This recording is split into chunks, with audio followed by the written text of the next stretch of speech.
A paz do Senhor, falando EBD de volta nesta feita com as lições bíblicas CPAD, Sala dos Jovens. Lembrando do tema do trimestre, Davi, de pastor de ovelhas a rei de Israel.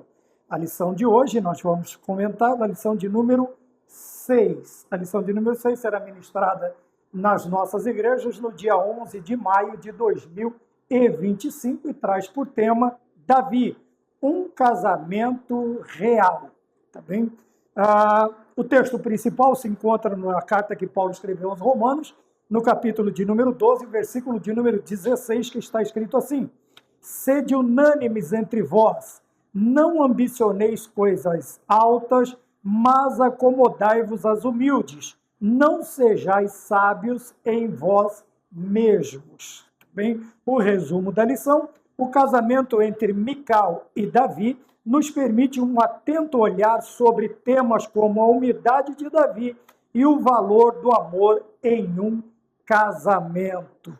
Os objetivos da lição são 3. O primeiro é evidenciar a humildade de Davi enquanto noivo. 2, ressaltar o amor de Mical. 3, saber que Deus era com Davi. Meus queridos irmãos, como sempre fazemos, né? Vamos desde o princípio analisar algumas palavras, frases que podem nos revelar ensinamentos interessantes dentro da lição, tá bem? O primeiro é Davi, um casamento real.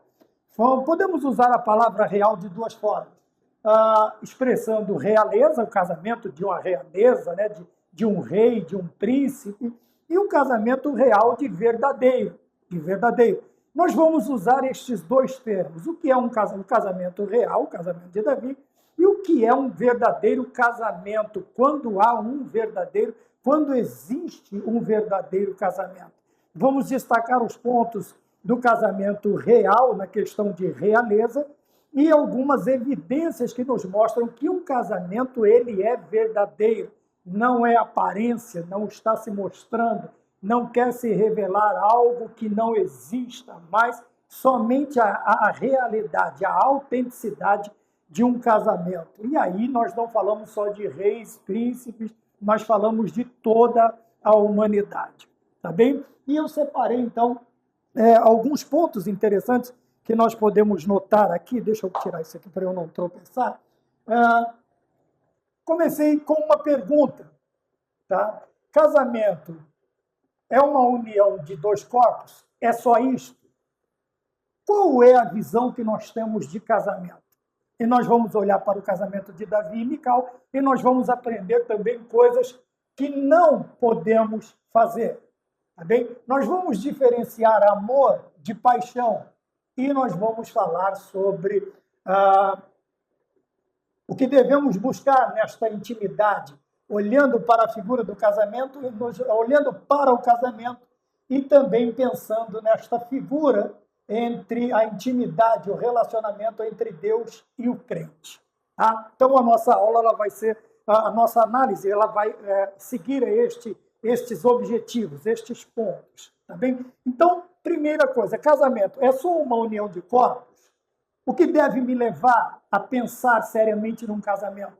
O que deve permear a mente dos noivos? É só uma atração física? É só uma paixão? O que deve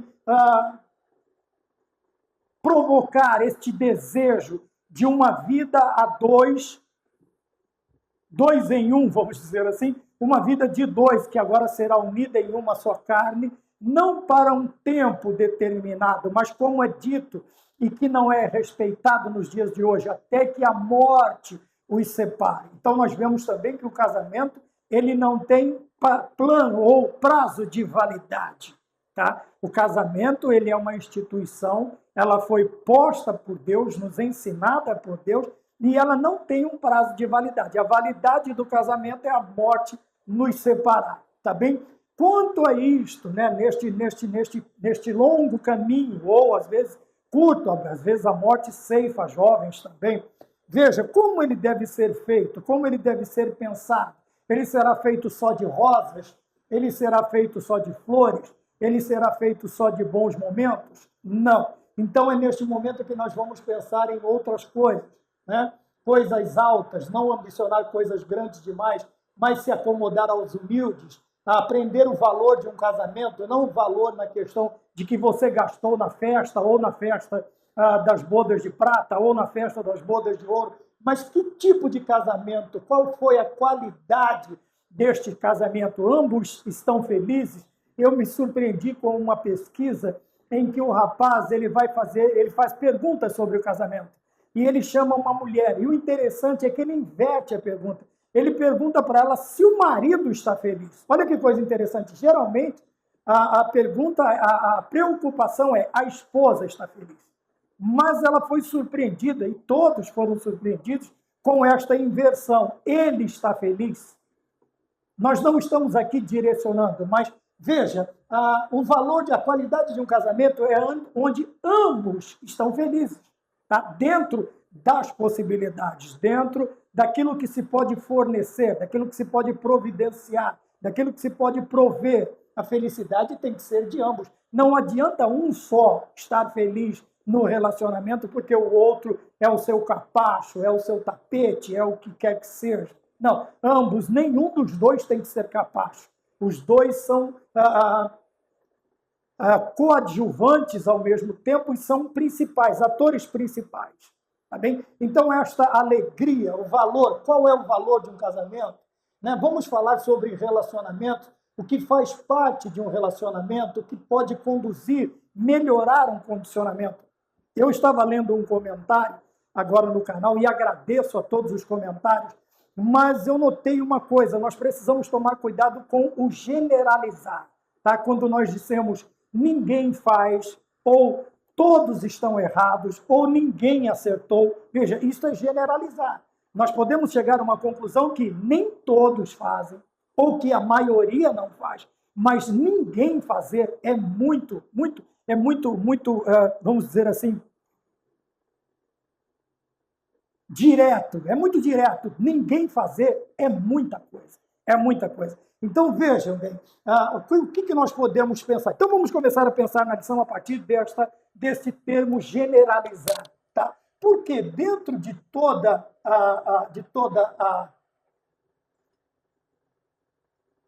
uma premissa, de partir de um ponto, você tem que saber que existem exceções. Eu acho que é assim que escreve, né? Exceções, tá? Dentro de quê? Dentro de tudo aquilo que você generaliza. Ninguém faz, ninguém pode, ninguém tem. Veja que existem, além de ser raras, podem ser raras, mas existem exceções. Tá? Se eu coloquei o X aqui, não sei, se está errado, me desculpe. Tá? Mas eu não vou procurar no dicionário agora. Quando nós generalizamos, tudo tem regras. Né? Lembrei agora. Existem regras e dentro das regras existem exceções. É nisso que nós precisamos nos preocupar. Então eu comecei a nossa análise pensando assim: casamento é só uma união de corpos, de dois corpos, né, de preferência, dentro do padrão divino. Nós estamos falando de um casamento no padrão divino, né? Homem e mulher. Veja, além da união, essa união, ela tem que ser união de propósitos. Ela deve ser uma unidade, como eu já iniciei a aula dizendo. Por quê? A partir do momento que este casamento ele acontece por causa de uma paixão ou por causa de um desejo, vamos dizer assim, se deseja o corpo, se deseja a aparência, se deseja algumas qualidades que são importantes, mas não são prioridades. O que acontece? Quando estas, vamos dizer, quando estas visões, vamos chamar de visões, tá? Acabei de encher a caneta novamente. A outra está com a ponta bastante rombuda. Então, veja, quando esta visão, esta aparência desaparecer, o que vai acontecer com esta união? Tá? Vamos chamar de união, poupando um pouco a palavra casamento. O que vai acontecer com isto? Vai perder a graça. Porque a graça está na aparência. Está na aparência. E não nos propósitos. E não nos propósitos. Quer dizer, aquela unidade aparente agora virou só uma união. Nós sempre diferenciamos. União é quando você ajunta. Unidade é quando você tem um. Se torna um. Dois em uma só carne. Unidade, vai ser um só. Tá bem? Esse casamento, então, de aparências, que foi baseado em aparências e não em propósitos, ou na unidade, ou naquilo que Deus te chamou para fazer, sempre procurando, sempre esperando em Deus, o que acontece também? Veja, no Romanos capítulo 12, versículo 16, Paulo, ele nos ensina a não ambicionar coisas altas, mas nos acomodarmos às humildes e nem sermos sábios em nós mesmos. A partir do momento em que nós temos um casamento de aparência, o que é que vai ser buscado aqui? A aparência. E a aparência está nas coisas altas, nas coisas sublimes, supérfluas, e muitas vezes supérfluas, que não fazem, não são relevantes, não são importantes, não são prioridades. Essas são as coisas altas. E muitas vezes as frustrações dentro de um relacionamento, ela acontece justamente por causa disso aqui. Ou um ou o outro, a ambição é exacerbada. A ambição, a vontade de ter, de ser, de aparecer, de apresentar, de mostrar para os outros. E o que acontece? Obviamente, quando um ou outro não consegue suprir esta necessidade, suprir este desejo, esta ambição, quando um ou outro, qualquer um dos cônjuges, ou o marido ou a mulher, não consegue suprir esta necessidade do fulano ou da cicrana, o que acontece também? Nós vamos ver um outro problema. Qual será esse problema? Obviamente que esta união, esta unidade, ela vai se desfazer, se tornando somente uma união. Você vai vê-los juntos, eles podem até dormir juntos, eles podem até dormir no mesmo quarto, eles podem estar nas mesmas festas, congregar na mesma igreja, sentar no mesmo púlpito, mas não tem mais a unidade, acabou a unidade. Veja se você me entende. Acabou a unidade. A união continua. Eles estão juntos, mas não são mais uma pessoa só. Por quê? Porque alguém não conseguiu suprir as ambições do outro. E isto houve, ainda que não exista um rompimento visível, assim ao ponto dos outros verem, mas em quatro paredes, ou sozinhos, ou na presença de Deus, a união já deixou de existir. Eles já não têm mais o mesmo propósito, eles já não têm mais os mesmos objetivos, eles já não têm mais os mesmos interesses, sabe? E o que acontece? O que acontece é, novamente, eu vou repetir, novamente, a união, ela existe, mas a unidade acabou. A unidade acabou.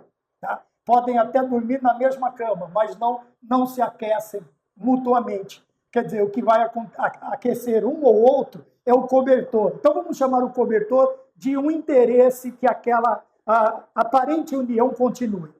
Tá? Mas se você tirar o que é de interesse, que é o que esquenta, que é o que cobre, o que vai acontecer? A separação. Infelizmente, a separação. Mas o apóstolo Paulo nos fala sobre nós nos acomodarmos às coisas humildes. Quando eu quero falar de humildade, eu quero falar do quê? De pé no chão. Tá? Apesar de termos ambições, e isso é normal, desejarmos as coisas, os nossos desejos, eles têm que ter o quê? Eles têm que ter coerência. Tá? Coerência. Onde está a coerência? É quando os meus desejos não me fazem andar nas nuvens. Tá? Como diz uma antiga música, né? Com os pés no chão. Como se estivesse nas nuvens, mas com os pés no chão. Tem que haver coerência com a minha realidade, com o meio que eu vivo, com a realidade do meu cônjuge, né? Da minha esposa, do pastor ou do marido. Quer dizer, tem que haver uma coerência. Eu não posso exigir coisas grandes demais, tá? Isso aqui é incoerente, tá bem? É por isso que na oração, simples oração do Pai Nosso, na simplicidade do café da manhã, ele diz o quê? Me dá o meu pão costumeiro dos alimentos, não do café da manhã, do almoço, da janta, mas aquilo que eu estou acostumado. E geralmente o que acontece? As coisas altas, as ambições muito elevadas, tiram os nossos pés do chão e nós passamos a viver uma realidade, quase que eu ia dizendo realidade paralela, nós passamos a viver uma realidade que, vamos lá, não é real, não existe, é um sonho, é uma utopia. E o que isto vai acontecer? Geralmente, quando você acorda de um sonho, ou você acorda esbaforido, porque você teve um pesadelo, ou o sonho foi muito, ou você acorda extremamente feliz, porque o sonho foi bom, tá? Separando sonho e pesadelo. Então, existem pessoas que, quando acordam para a realidade, é como se estivessem acordando de verdadeiros pesadelos. Por quê? Porque não é nada. Isso eu não estou falando de sonho literal, dormindo, mas dormindo acordado. Algumas pessoas dormem acordado. E quando se despertam para a realidade, suas vidas não passam de pesadelos. Sonhos inatingíveis, inalcançáveis, utopias. Tá? Mas Deus pode, Deus pode. É por isso que nós temos os nossos anseios, os nossos desejos, o que ambicionamos devem ser coerentes. Agora vamos usar a palavra coerência com a vontade de Deus. Com a vontade de Deus e com a realidade desta união, da nossa união. Nós temos que ser realistas. Temos que ser realistas. Tá bem? A partir do momento em que nós encontramos esta realidade, nós vamos também encontrar o valor. Que valor é este? É a qualidade que eu vou dar ao meu casamento. É a qualidade. Porque não adianta a pessoa ficar comemorando bodas de prata, bodas de ouro, até outros até vão mais longe ainda, 75 anos de casamento, eu acho que sei lá como é que é o nome da boda aí, sei lá. Outros fazem 100 anos de casamento, né? Mas esse casamento ele foi baseado em que qualidade? Qual foi a qualidade? Ambos estavam felizes? Ambos ainda estavam unidos? Eram um só? Ou só estavam unidos na questão de um propósito? Geralmente, o ministério, eu não dissipo o meu casamento por causa do ministério, porque sou pastor, porque sou presidente, porque sou isso. Veja, um dos dois ou os dois estão infelizes nisso. Eu sou um dirigente de congregação, eu tenho uma história, eu sou pregador, eu sou professor, eu sou isso, eu sou aquilo. Então, geralmente, nós colocamos o que somos diante ou adiante daquilo que nós deveríamos realmente valorizar, que é a qualidade da vida daqueles que estão vivendo conosco, da vida daqueles que estão conosco. E nós precisamos pensar nisso. Então, o valor de um casamento, como está escrito no resumo da lição, nós estamos vendo aqui os temas, a humildade de Davi e o valor de um casamento, o valor do amor no casamento. Então, o amor como valor de casamento, o que ele agrega ao casamento? Qualidade de vida para ambos, não somente para um só. Quando o valor do casamento, quando o amor, ele é o valor do casamento, ele acrescenta qualidade, ou ele prima, ou ele preza pela qualidade também deste casamento. Ele não está falando aqui de um casamento abastado, rico, com, sei lá, cafés da manhã regados a croissants, sei lá, ovas de peixe, ou o que quer que seja, ou todo final de semana está num spa, nesses lugares que a pessoa pode passar o final de semana pescando, ou somente ali descansando. Não é só isso, é muito bom, mas não é só isso. Quando volta para o lugar da verdadeira realidade, que é o lar, quando você volta para casa, como que você volta? Você só está feliz nos lugares em que o dinheiro te proporciona?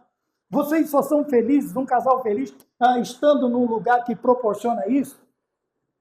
Uma praia, sei lá, pitoresca, um país, ou no nosso país mesmo, em praias exuberantes que nós temos nos nossos litorais. O Brasil é um país, perdoem-me os outros, mas é o país mais lindo do mundo, é o Brasil. Né? É muito bonito, é mais lindo. Aqui, se você plantar pedra no Brasil, se você plantar pedra, nasce. Tá bem? Então, vejam bem, a qualidade do seu casamento, o valor do seu casamento está nos lugares que o dinheiro proporciona, ou quando você volta para o seu lar? É um lar ou é uma mera casa? Tá? Aqui está o valor, é a qualidade do casamento. O que eu estou proporcionando para o meu cônjuge? O que o marido proporciona para a esposa? O que a esposa proporciona para o marido? O que os pais proporcionam para os filhos? O que os filhos proporcionam aos pais? Tá bem? Então, o valor, o amor, tá? Vamos colocar aqui da lição, o amor, né? como sendo o valor da... Deixa eu pegar uma outra caneta aqui, espera um minutinho. Tá? O amor, ele vai fazer o quê? Vamos colocar o amor como a nota, vamos dizer, o dinheiro do casamento. O amor, tá bem? O que ele vai acrescentar, então? Qualidade. Ele vai acrescentar qualidade. Tá? E a qualidade, meu querido irmão, ela independe. Por que ela independe? Primeiro, quando existe amor. Quando existe amor, tem aquela frase, é até bonitinha, alguns até começam, postam isso na internet, no Facebook, em qualquer lugar, sei lá, em qualquer lugar. Ah, porque eu te amo, porque não sei o quê. E daqui a pouco, infelizmente, o casamento está sendo desfeito. Ou por causa de uma traição, ou por causa de um termo muito usado, né? Como se diz assim, incompatibilidade de gêneros. Ah, mas até poucos dias atrás você estava postando poemas, um para o outro, e juras de amor e promessas de amor eterno, e agora simplesmente ele vai escrever 2, 3 dias depois que ama uma outra mulher. Ela vai escrever 2, 3 dias depois que ama outro homem. Isto não é amor. Veja, o amor, ele acrescenta qualidade. Então, quando nós temos, veja, nos relacionamentos, primeiro, o que é importante? Amor, tá bem? Amor. O amor é o desejo de ver o outro feliz. Tá bem? Ele fala da humildade. Tá? Por que a humildade? Isso aqui em todos os sentidos. Em todos os sentidos, a humildade. Você se comportar humildemente. Tá? Não dá para restringir a uma área. Então, vamos abranger. A humildade, quer dizer, aquela pessoa que está contente, o contentamento com tudo que ele tem, com tudo que ele recebe, com tudo que lhe dão, com tudo que fazem para ele. Isto é humildade. Tá? Então, o casamento, para ser feliz, um relacionamento para ele dar certo, primeiro, ele tem que estar baseado no amor. Segundo, ele tem que estar baseado na humildade. Tá? Por quê? Porque muitas vezes não vão poder suprimir, dar ou entregar a mim aquilo que eu quero.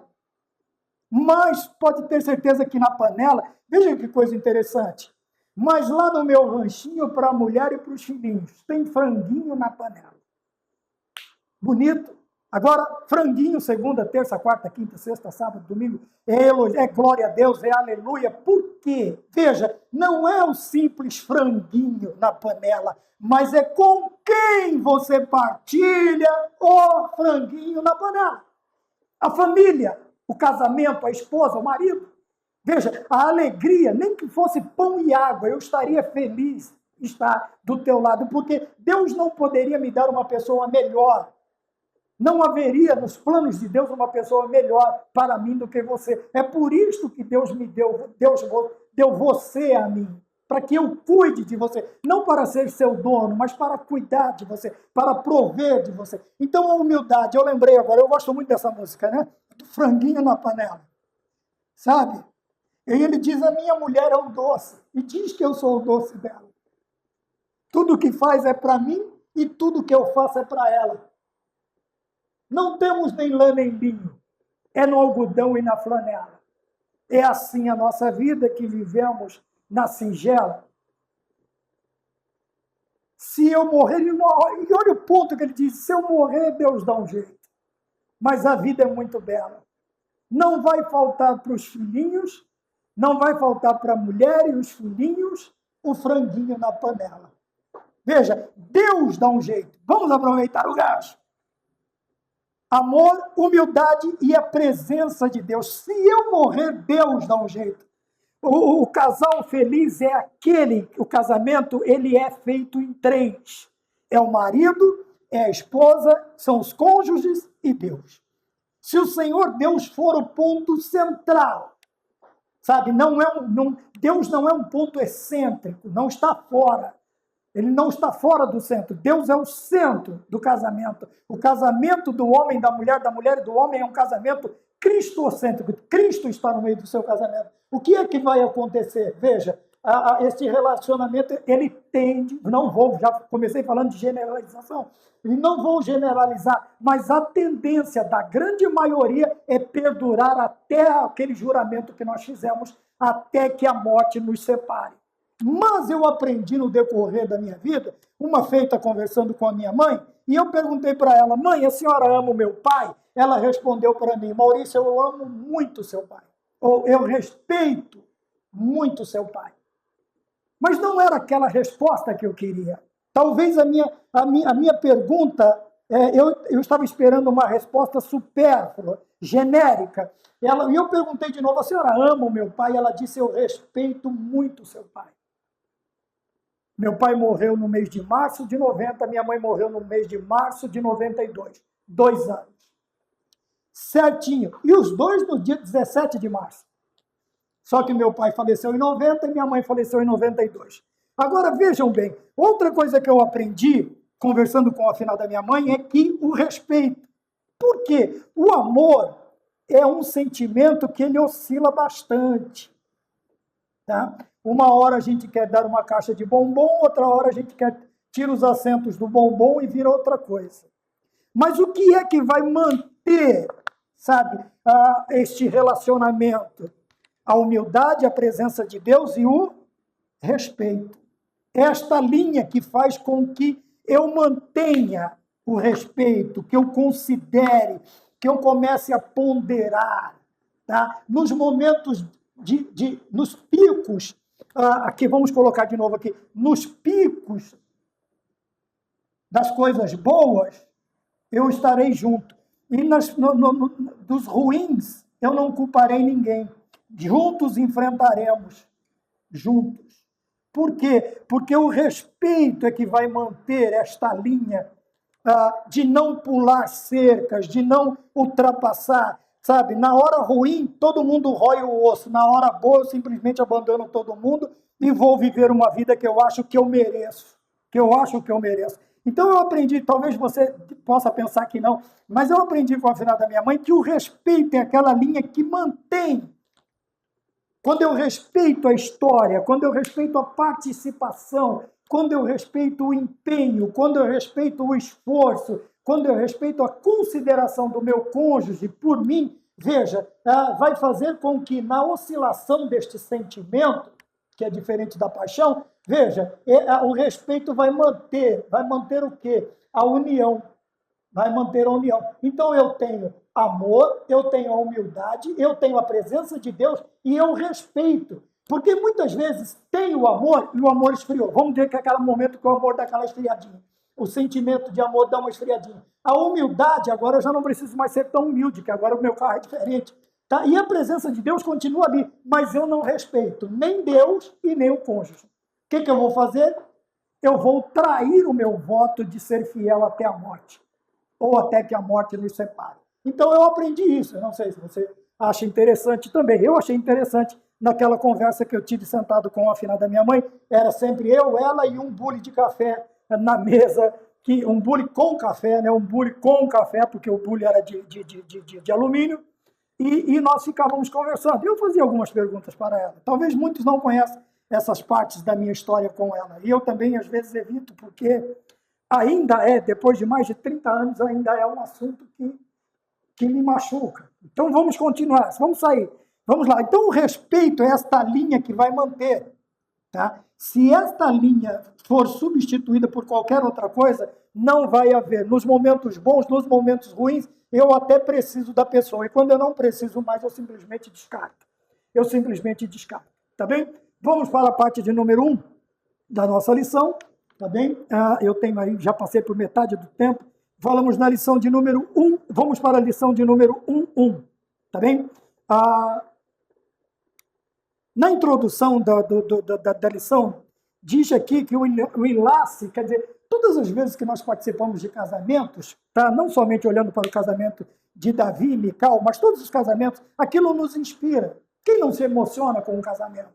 Pode participar de muitos casamentos, mas todo casamento nos emociona, sejam eles pomposos, sejam eles os mais simples possíveis. A mensagem, sabe, a mensagem do casamento não é a quantidade de pessoas ou quantidade, o valor que foi gasto, mas a mensagem que transmite nos comove. Todas as vezes que nós vemos, nós nos lembramos do nosso primeiro dia, né? Eu já estou beirando aí os 40 anos juntos, mas veja, toda vez que eu participo, eu me emociono, ou eu estou celebrando um casamento, ou estou participando como convidado, ou como um padrinho do casamento, sempre vai me emocionar.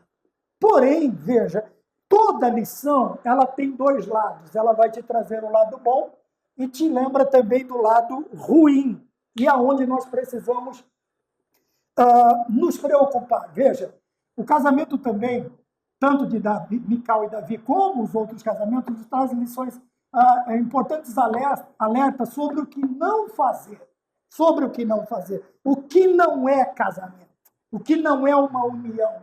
O que não é uma unidade, quer dizer, o que não é uma unidade, é uma mera união. Primeiro, quando nós vemos o casamento como uma oportunidade de ascensão social e econômica. Davi, ele estava se casando com a filha do rei.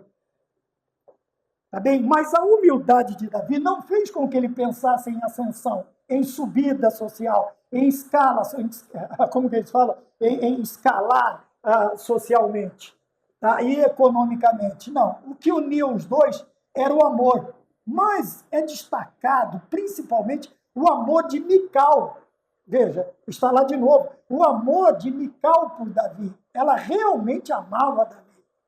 Tá? Apesar de ser a filha do rei, a filha de Saul, tá? E nós vamos ver aí que a outra lição importante está no ponto de número 1, 2, mas no ponto de número 1, a humildade na vida de Davi. Veja, se bem que vamos olhar que todo o contexto é para a noiva, mas Davi era humilde. Por quê? Ele não via esse casamento como uma ascensão, como um crescimento social, como um destaque social. Ele ia aparecer na sociedade. Até pouco tempo eu era um catador de cocô de ovelhas, eu cuidava das ovelhas do meu pai. Agora eu estou num palácio, eu sou fulano de tal, a minha economia melhorou, a minha ascensão, a minha posição social aumentou. Não, não era isto que Davi via. Tá? O que realmente os atraía era o quê? O amor. Apesar de que interesses escusos, não da parte dos noivos, mas do restante da parentela, por isso que parente tem que cuidar da sua vida. Casamento é vivido entre marido e mulher, o restante assiste e aplaude e ora para que eles sejam felizes, desde que não aconteça de se infringir qualquer tipo de dor física, e mesmo assim você vai aconselhar. Mesmo assim você vai aconselhar. Física, emocional, né? Psíquica, mas fora isto, parente fica em casa. É por isso que Deus disse: deixa o homem, o pai e a mãe, se une à sua mulher. Tá? E deixa o papai e a mamãe do homem, o papai e a mamãe da mulher, deixa que eles vivam a vida deles. Vão viver a vida de vocês. Agora é uma vida diferente. Parente, geralmente, quando fica muito junto, é só para atrapalhar. Tá bem? Então vamos lá. Nós vemos aqui, então, que Davi, o primeiro importante alerta que nós temos. O que não é um casamento? Quando nós temos por objetivo sermos oportunistas. Tá? Aquilo não passa de uma oportunidade. Eu não amo, eu não considero, eu não tenho nem... O meu interesse é unicamente social e econômico. Então, existe a pessoa que aproveita a oportunidade e existem as pessoas oportunistas. Os oportunistas, eles vão criar as situações para que isso aconteça. Quem aproveita uma oportunidade, não. Tá? É bem diferente. Então, é a primeira lição sobre o que não devo fazer. É um alerta sobre o que eu não devo fazer ou pensar em termos de casamento ou de união. Vamos usar aqui o casamento, a união, como, sei lá, a sociedade. Mas sociedade é para ver lucro. Lucro é uma coisa. Se aproveitar do outro para obter lucro é totalmente diferente. Tá bem? Então, ele está se casando com a filha do rei. Tá? E o interessante é que o amor, vou frisar isto novamente, o amor, ele está sempre falando de Mical. Tá? Outra coisa, ponto de número 1, 2, vamos lá. Estamos chegando lá. A humildade aos olhos do mundo.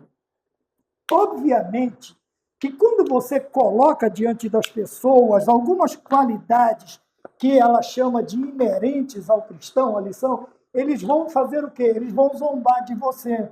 Tá? Quando você mostra, não fica falando que é humilde, mas você se mostra humilde. Quando você se mostra desinteressado, interessado, quando você se mostra indiferente ao oportunismo, indiferente. Veja que eu não estou falando das coisas de Deus, eu estou falando de situações que podem me favorecer. O que o mundo faz com isso? Não somente o mundo. Tem muito cristão que, quando o seu irmão se apresenta dentro dessa situação, veja, todo mundo gosta de ser homenageado com aniversários. Tem pessoa que não gosta, ele simplesmente não quer. E quando você fala que não é que você é humilde, você não tem interesse, não há interesse nisso. Na verdade quer, mas está querendo se aparecer. Vão deturpar, vão distorcer, vão destruir esta ideia, visão aqui como ideia, tá? Como é uma ideia, como um padrão de vida, esta visão aqui como uma forma como você se coloca no meio dos outros, a visão de humildade que você tem.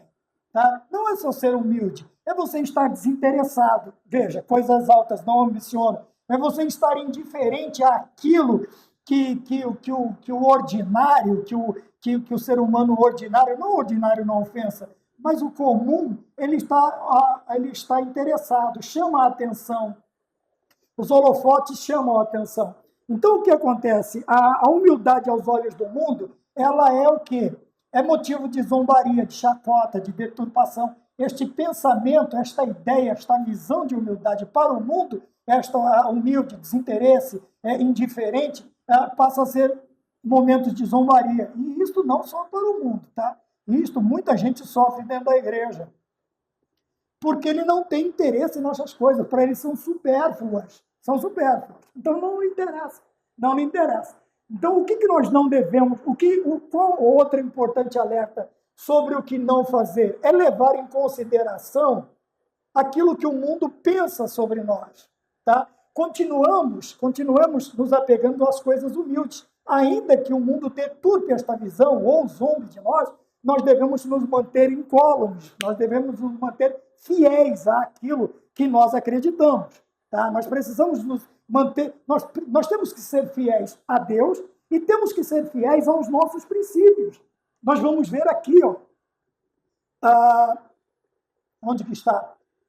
Veja, nós vamos ver no ponto de número 2, eu vou falar sobre isso aqui, tá? Mais à frente. Sobre você ser fiel a você mesmo, aos seus princípios, ao seu caráter. Não me interessa o que as pessoas pensam ou façam. O que interessa é eu me manter naquilo que o Senhor me chamou, naquilo que eu aprendi. Tá bem? Então vamos mais adiante. O ponto de número 3, ele diz a humildade na vida do cristão. Então veja, o ponto de vista, a perspectiva de um cristão genuíno, ele é marcado por características e sentimentos inerentes ao cristão genuíno. Quer dizer, aquilo que é natural de um cristão genuíno, inerente, parte da personalidade desse cristão. É uma perspectiva, é um ponto de vista, um olhar com um ponto de vista, com uma perspectiva diferente. Por quê? Ela é diferente. Ela é marcada por características e sentimentos cristãos. É aqui que você também deve se manter fiel ao seu caráter, se manter fiel a si mesmo. Tá? Porque a humildade na vida do cristão, ela é característica, ela é um sentimento que flui naturalmente da vida de um cristão genuíno. Flui naturalmente. Ele não força características, ele não força aparência. Ele simplesmente exala esta aparência, ou estas características, estes sentimentos, porque fazem parte da sua personalidade, da sua natureza. Tá bem? Da sua natureza regenerada. Porque o ser humano é totalmente horrível na questão do pecado. Tá bem? Mas depois de regenerados, a nova criatura, tá? Como Paulo diz aos Coríntios, a nova criatura, ou o homem regenerado ou transformado, ele vai passar a apresentar características desse novo homem, sentimentos deste novo homem. E essas características, esses sentimentos vêm de quem? Vêm de Cristo, porque passamos a ser a habitação do Espírito Santo. Tá bom? Do Espírito Santo. Então, tudo que nós fazemos de bom, santo, tudo que nós fazemos de bom não é de nós, não vem de nós, tá? quando fala de inerentes aqui, passa a fluir, é porque nós nos tornamos nova criatura. Ou o Senhor, o Espírito Santo, nos transformou, nos regenerou, vamos completar, nos regenerou, nos transformou, nós falamos bastante sobre isso em outras aulas, tá? Regeneração é gerar novamente, nova criatura, é nascer novamente, transformado, é voltar à forma original com que o Senhor nos criou. Tudo isto só é possível através da pessoa bendita, maravilhosa, linda do Espírito Santo de Deus na nossa vida. Amém? Vamos para o ponto de número 2, porque o tempo corre, o tempo urge, como dizem os poetas. O amor de uma noiva, tá? O amor de uma noiva. Nós vamos falar também da outra parte desta unidade, que é a noiva. Passam a ser um só. Quando falamos de noiva, lembramos da noiva de Cristo, que é a igreja, tá bem? E o ponto de número 2, Mical, o ponto 2.1, Mical e o seu amor por Davi, nós vamos entender primeiro que o amor é um sentimento necessário, é exigido que se ame. Mas eu gostaria, como nós já falamos bastante, eu quero falar sobre a diferença entre amor e paixão. O amor, ele pode até dar uma arrefecida, mas não acaba.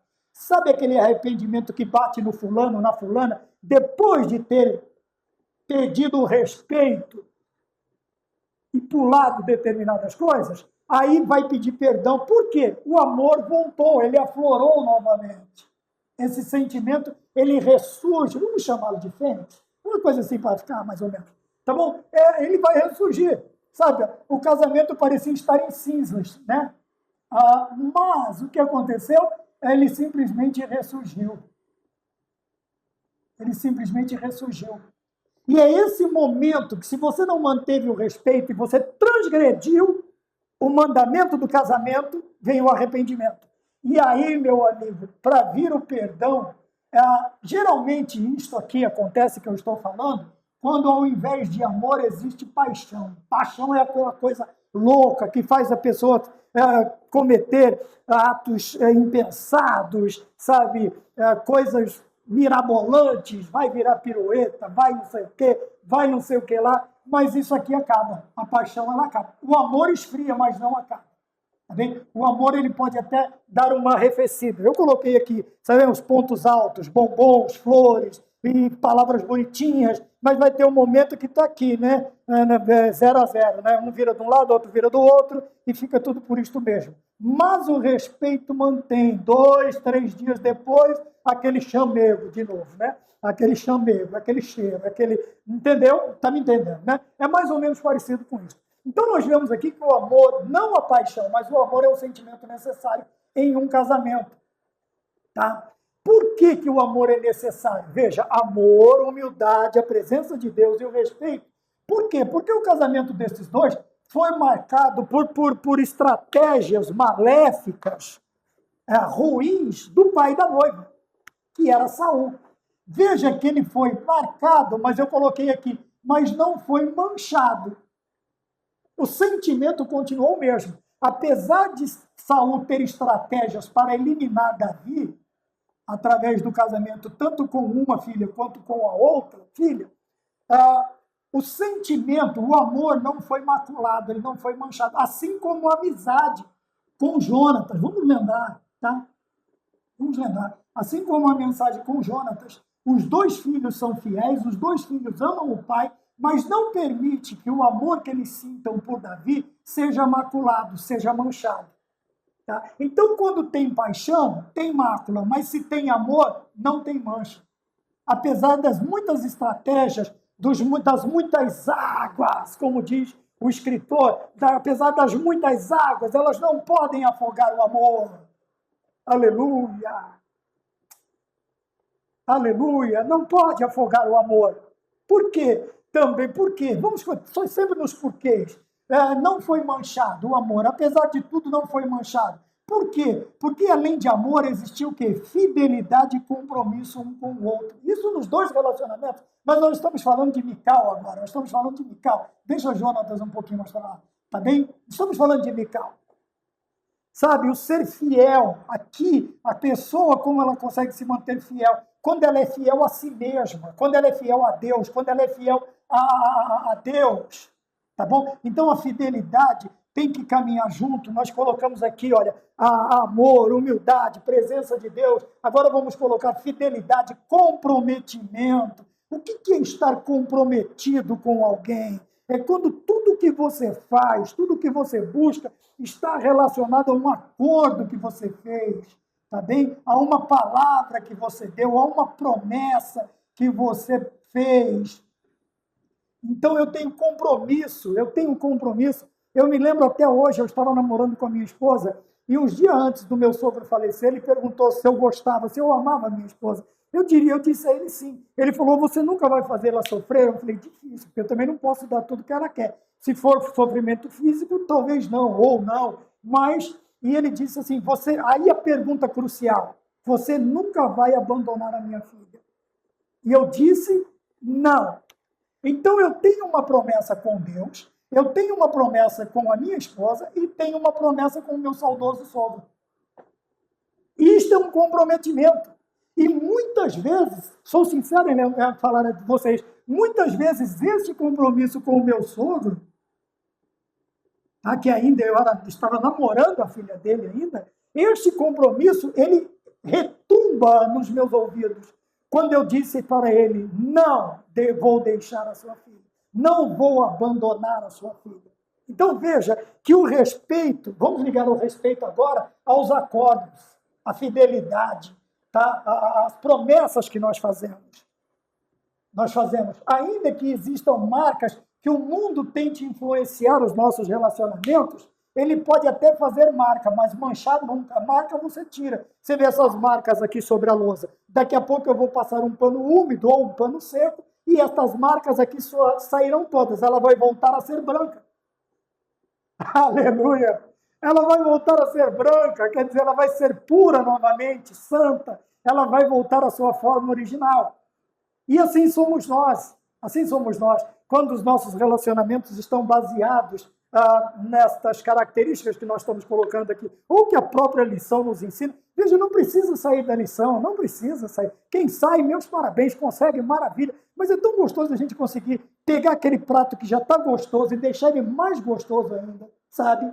E, se possível, cortar em pedacinhos, um pedaço de carne grande, separar alguma coisa, tirar aquela folhinha que a criança não gosta de comer. Eu não gosto de certas folhinhas da comida. Então, eu vou tirando. Tá, eu vou tirando. Mas é tão gostoso, veja. No ponto 2.2, vamos mais adiante, que é tão gostoso, nos mostra que Mical é uma vítima das circunstâncias. Por quê? Veja, as circunstâncias fogem do controle da pessoa. Tá? E aquilo que estava acontecendo com Mical, mesmo não tendo nenhum tipo de interesse, mas o pai usa ela como moeda de troca, tanto no primeiro casamento com Davi, como Davi foge, ela vai ser obrigada a casar com outra. Quando Davi volta como rei, ela volta a voltar a se relacionar com Davi. Quer dizer, esta pessoa, dentro dos planos, dentro das circunstâncias, o que acontece? Ela não passa do quê? Ela não passa de um tétere, ela não passa de um fantoche, aquele brinquedinho que nós conseguimos. Mas isto castiga Mical. Veja, e é praticamente impossível exigir desta mulher, é praticamente impossível exigir dela que ela continue tão doce, tão branda, tão como ela era antigamente. O que vai acontecer? Veja, sendo usada desse jeito, sendo jogada de um lado para outro, ela se torna amarga. Tá? Ela tem a raiz de amargura, como diz o escritor aos Hebreus. A raiz de amargura aparece. Tá? E somente tendo o profeta para transformar, eu me lembrei agora de uma grande mulher, esposa de um grande pastor amigo meu, que o nome dela era relacionado, ela só dizia assim, não faça isso. Quando ela me viu a primeira, quando eu conheci o esposo e conheci a família, ela disse, só não use esse termo. Eu falei, não vou fazer isso.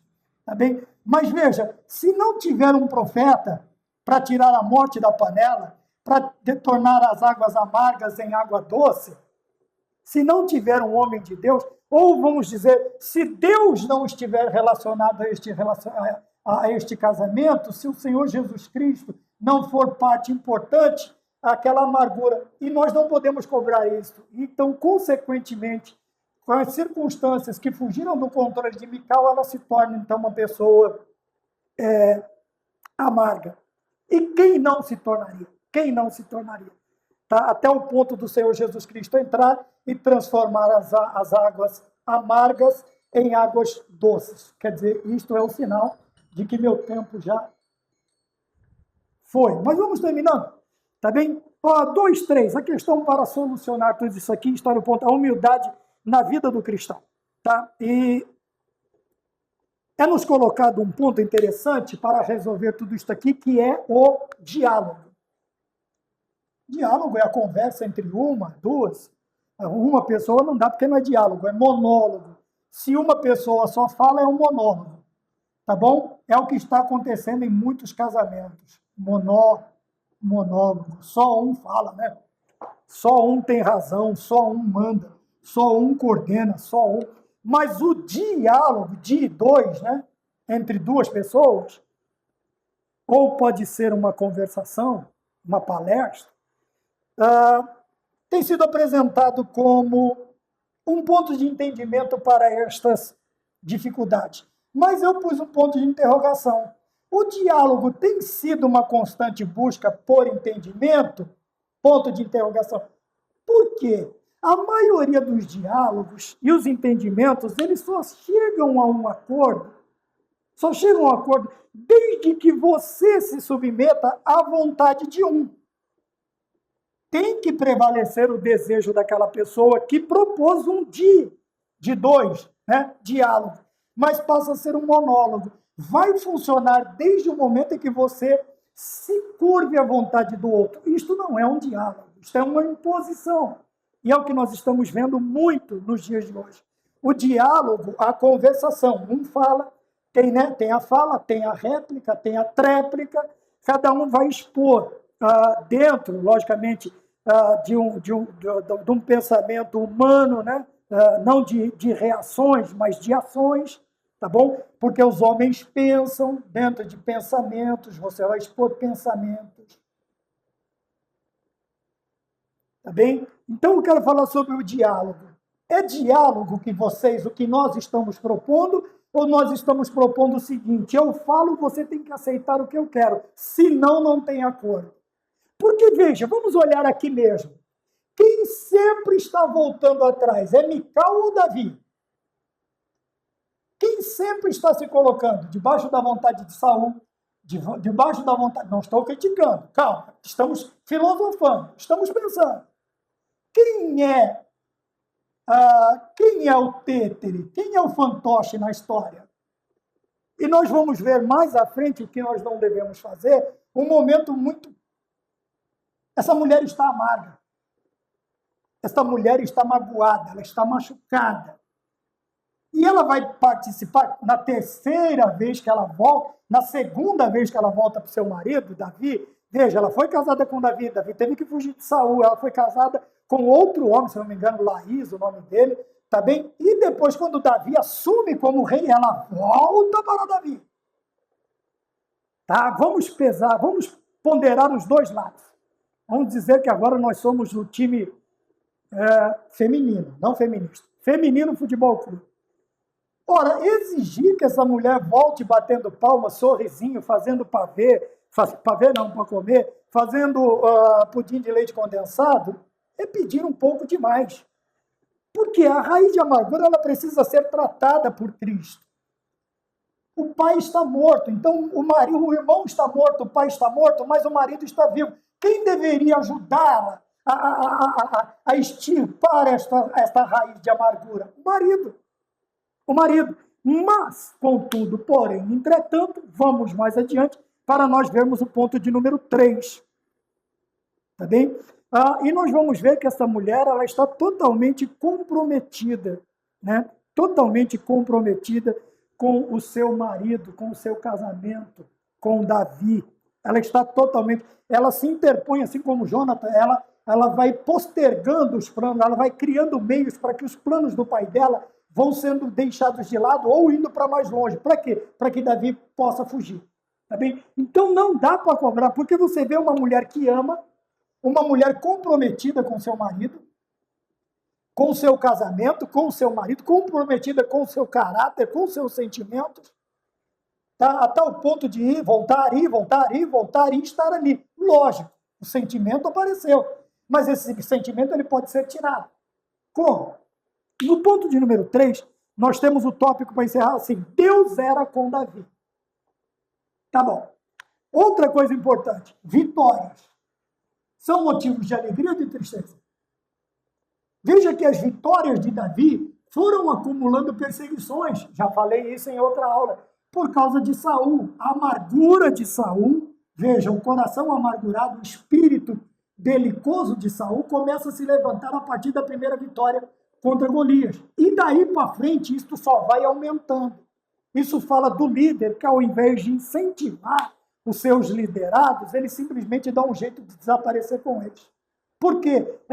Não tem confiança no taco, ele não consegue acreditar no seu chamado, ele se sente ameaçado constantemente.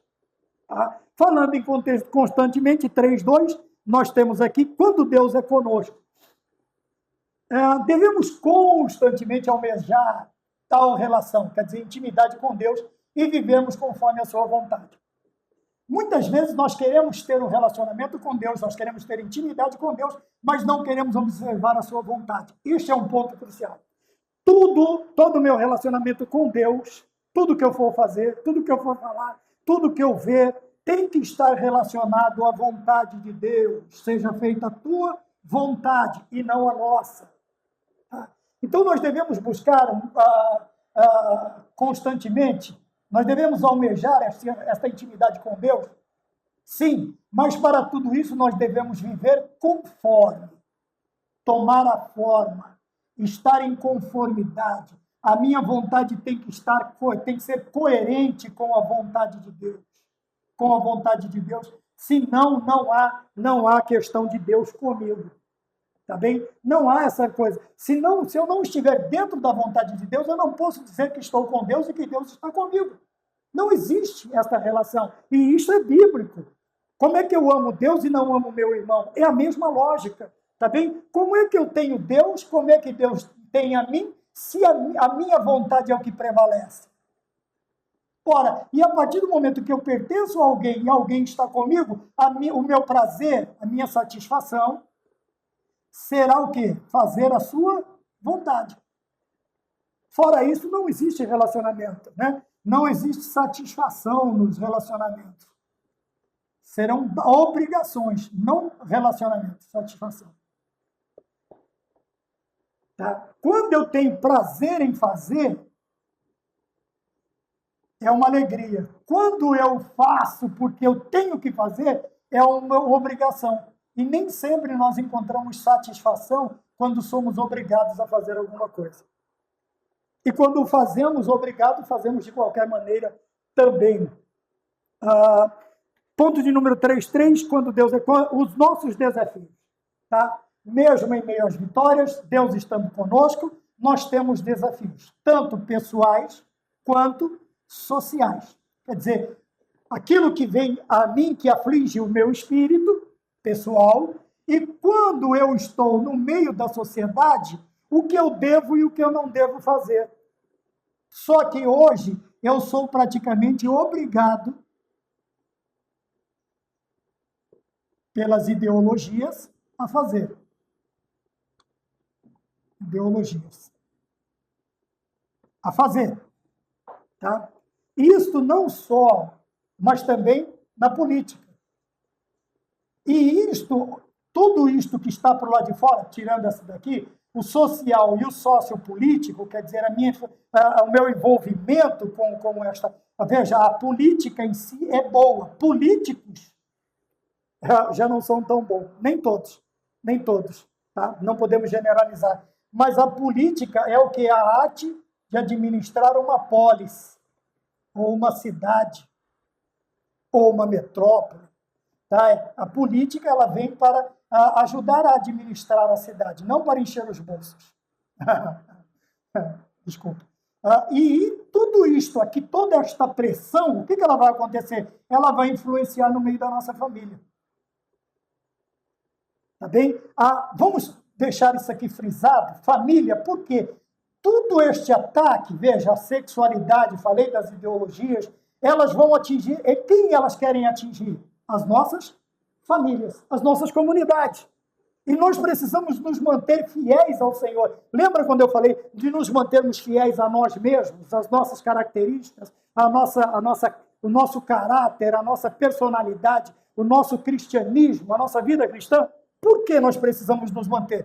Porque nós vamos confiar, tá bom? E descansar. Confiemos e descansemos no Senhor. Porque Ele é o nosso escudo. Vamos colocar aqui, Deus é o escudo da nossa família. Deus é a proteção da nossa família. Deus é a proteção da nossa casa. Tá? Ainda que aconteçam aqui as questões pessoais, sociais, sociopolíticas, a obrigação que as ideologias tentam impor sobre as pessoas, tá? Aqui, principalmente na área da sexualidade, tá bem? Exacerbada, exagerada, às vezes até fora de padrões moralmente aceitos, quanto faixas etárias, tá? Tudo isto vai vir contra nós, contra a nossa família. Mas nós devemos confiar, porque quem é o nosso escudo?